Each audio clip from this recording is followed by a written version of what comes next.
Okay, hi. So the last time I've made a video like this was in 2020 when OnePlus 2 came out, and I've made a 40-minute long video discussing some scoring mechanics, some gameplay mechanics, and other quirks that I found interesting. I was kind of tempted to do the same for 3+4, but sadly there is not that much to talk about. And the game is pretty much the same as OnePlus 2.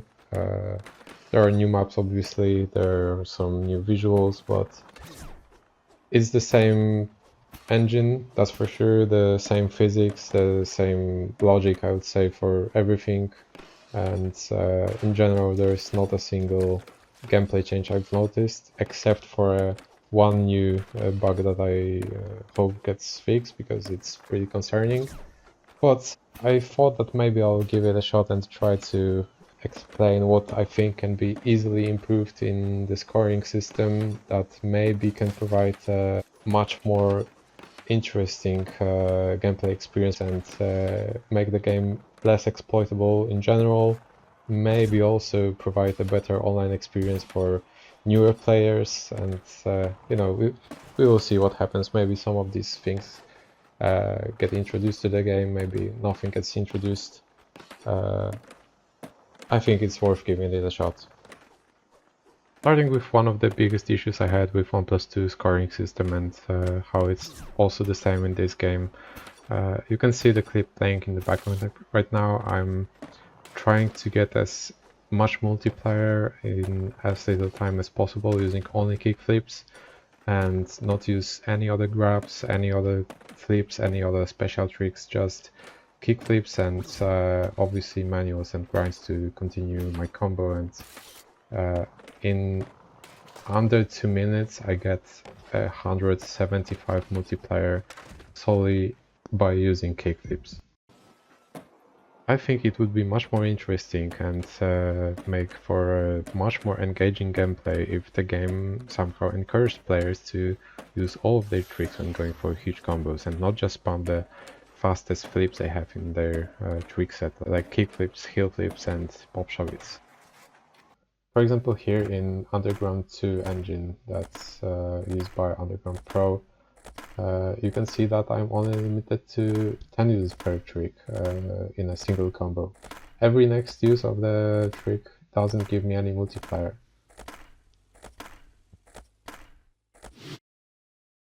Now let's stop here for a second, because I know that I'm speaking from a player's perspective, and the developers obviously they don't have much time to introduce any changes at all before the full game comes out. So I just want to say that I'm not suggesting any drastic changes, and that the code for what I'm trying to say is more or less already in the game.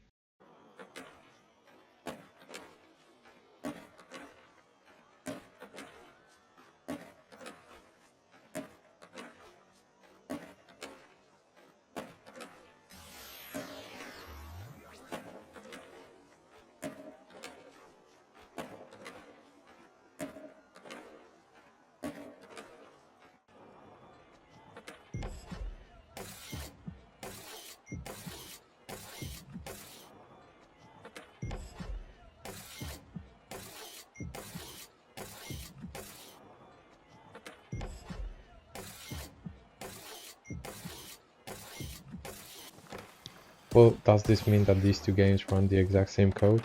Obviously not, but I think it clearly indicates that the deep mechanics of the game are heavily based, if not just copied from the other games, from the other engines. What's more important is that it indicates that there is some trick history being kept in the game, and it's being constantly updated by every single trick you make. So I simply can't imagine this being too hard to implement, to to count every trick, how many times it's been made, and if it reaches a certain value like 5, like 10, like 15, just simply stop awarding multiplier for this trick. I think it would greatly improve the scoring system already. It's a small change, but it would encourage everybody to use all of the tricks, and raise the skill cap a bit, because not only you would have to be great mechanically in this game, but also remember what tricks you're doing at what stages of the combo. And okay, so let's go to the next thing, and this clip you're seeing right now, it's going to play for a while. Basically what happened, I got over 100k base points, and I found a very cheap multi-line that I'm going to use for a while. And it's going to serve me as an example of what I mean in this fragment. So,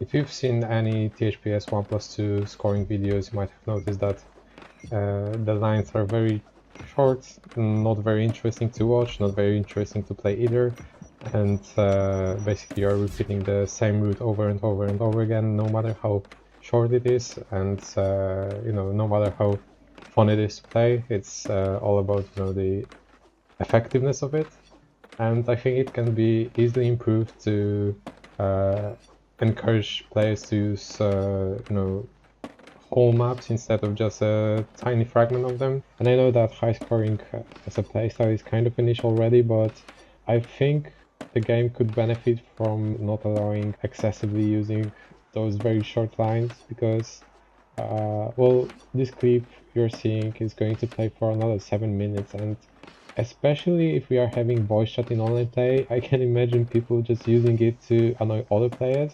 in competitive lobbies, where basically everybody has to wait before all other players finish their combos. And I think that this could be fixed with the same logic the game already has, and by applying the same penalty that happens when regrinding the same rail nodes twice in a row. If you are unfamiliar with double grind penalties, I'll briefly explain it here. Basically, if you regrind the same rail node, then your balance gets more unstable, and you get a visual cue on that you've done something wrong, because the balance indicator gets pushed to the side, and you can see that something weird happens, like this.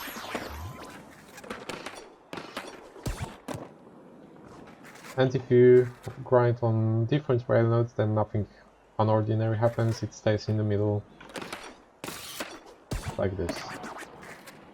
What I want you to focus on right now is not the penalty itself, but the fact that this also happens if you do it in a different way. If you do a grind, you jump out of it and just cruise around for a bit, do a manual, do a lip trick, do a revert, and then come back to the same rail node, the penalty still happens. The balance still gets teleported to the side. So what I'm trying to say here is that it's clear that this game already has the code for recognizing the different rail nodes and telling them apart. The rail nodes are probably, you know, they all have some unique identifier that helps the game to recognize if you're regrinding a rail or you're starting a grind on a completely new rail. And I think that this code could maybe be reused to implement something that would prevent players from riding the lines like this one here, where you're using only 2 rail nodes in the entire combo, and you can keep this combo indefinitely. Here's an example of how it's been dealt with in Underground 2. After 10 grinds on each rail, I start to get a penalty that's getting stronger with every next regrind, and this leads to an instant bail and effectively stops me from using this line over and over again. So I think that maybe it can be possible to implement a similar mechanism in this game. The game already keeps track of the rail nodes and what is being grinded on, so it might be just a matter of expanding this to, you know, like keeping all rail nodes in the entire combo instead just of the last one that has been grinded on, and then incrementing the times that every rail node has been grinded on. And when that value reaches 10 or 15, penalize player by, for example, applying the exact same penalty that happens on double grinds. This way it would completely stop excessive robot lining like this, would make high score lines much more interesting, because everybody would have to use the entire map and not just a single tiny fragment of it. And the best part is that new players wouldn't even notice it, because they might have troubles to grind a single rail 10 times in a combo in the first place. So I think it would be an amazing thing to have.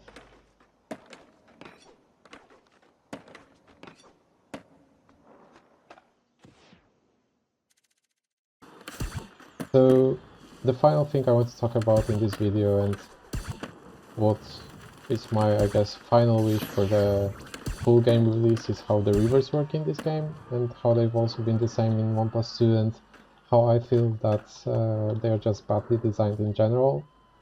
So if you didn't know, every next revert you make in a combo applies a speed penalty that's much harsher than the previous one. So if it wasn't for that penalty, you could do something like this forever and never lose any speed at all.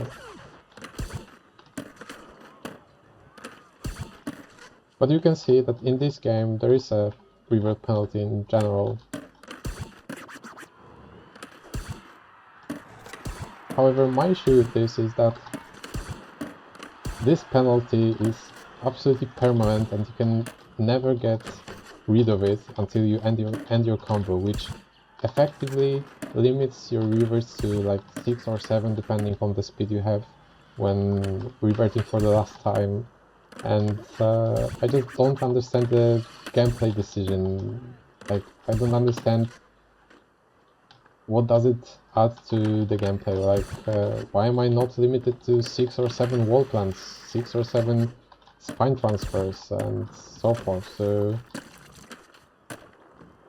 I think that it's very fun to, you know, like, if I go to the clock tower here, then by the way, you can always bonus all of them, so they are still kind of exploitable. But I think it's very fun always to, you know, jump from somewhere up high and try to get much air, but I can't do this because the rivers stop me. So how I wish it worked is, again, how it worked in another THPS games, where a revert would start like a 20 or 30 seconds timer, and after 20 or 30 seconds pass, the revert speed penalty for that one revert is completely gone, and that way you would be able to reuse your reverts how many times you want in a single combo, but still wouldn't be able to excessively use them like this.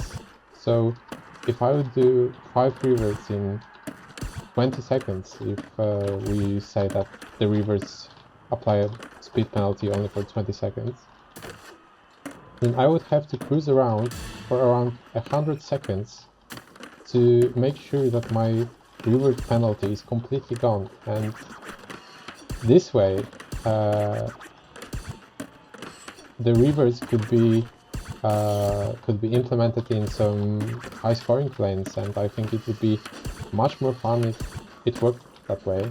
Because again, if I get to some high point on the map and I want to build my base points, well, I just wish I could, by doing a spine transfer here and riding to that next Spotify, but instead you see that I'm completely stopped and now I'm pretty much dead. So I simply don't understand the gameplay decision for this.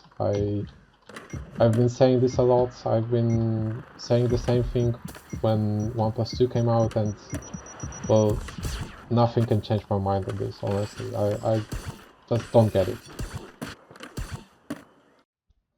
Okay, and just to show you how it works in some other THPS games, here I'm using Cheat Engine to display what revert penalty index I'm currently at. Obviously the speed is completely different and the games are not comparable at all, but you see that I eventually come to a stop, and now if I cruise around for around 2 minutes or 100 seconds, because I'm currently at the 5th revert penalty index, then if I make a revert, I'm back at my full speed and I can use my reverts as I haven't used them before, and I think that it's a great thing that it adds to the gameplay, that it simultaneously penalizes players who excessively use the reverts, but at the same time you are not strictly limited to using just 5 or 6 reverts every single combo.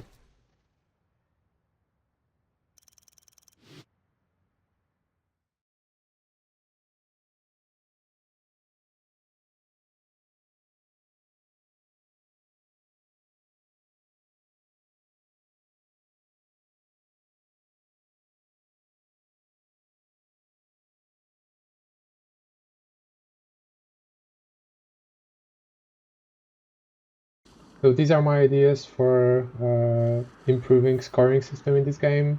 I think that it wouldn't require a lot of work, and at the same time I know that the full game release is just around the corner with less than a month left, so I hope that it's not too late to implement any changes like this. And well, I've seen some people complaining about wall rides, about broken spine transfers, about Spacewalk being deluxe edition special, and well, honestly I can live with all of these things. I think that some people kind of forget how broken the original games were as well, and not everything worked as perfect as maybe they remember. There are other things that I wish were implemented in this game, like there are no wall pushes. I still can't push out of a wall on manual, which is a fun little technique in all the THPS games. Sadly, we can't still ollie to a side after the rail ends, but we can do late ollies. It's just, you know, I can only jump forward. However, there is this one scoring bug that's really annoying, and it's bothering me and some other players for sure. So basically, if you do a special trick, or any trick in general in THPS, you get points for spinning it after. However, in this game, if you do another trick after the first trick, you can see that I stopped getting points for spinning the first trick. I only get points for spinning the second trick, which is something new and something completely unseen in any THPS game, I think. I kind of can't imagine this being, you know, like a gameplay decision that the developers made. I've never seen anyone complain about it in any THPS games, that it's something to, you know, that should be changed. So I don't know, it would be kind of surprising for me if that was a conscious decision to implement a thing like this. So yeah, I hope that this gets fixed, and other than that, I think the game is, you know, it's okay. It plays like 1+2, which isn't necessarily a bad thing. I wish, you know, the online mode was a little bit more exciting than it's going to be from the info we got from the developers, from the interviews. We know that there's no collision-based modes, which is, you know, a shame. There is no observer mode. You can't see other players play when playing online. There's no text chat, which is a pity. There's only a voice chat, which well, honestly, it's kind of bothering me too, because, you know, it's not necessarily very easy to talk in English for non-native speakers, and I guess text chat is just way more inclusive, and well, you know, maybe they have their reasons for that I can't think of. And yeah, I think I'm going to leave it at that, and I guess I'll make a video like this again in 5 years when another THPS game comes out, and well, until then, I guess. Bye, thanks for watching.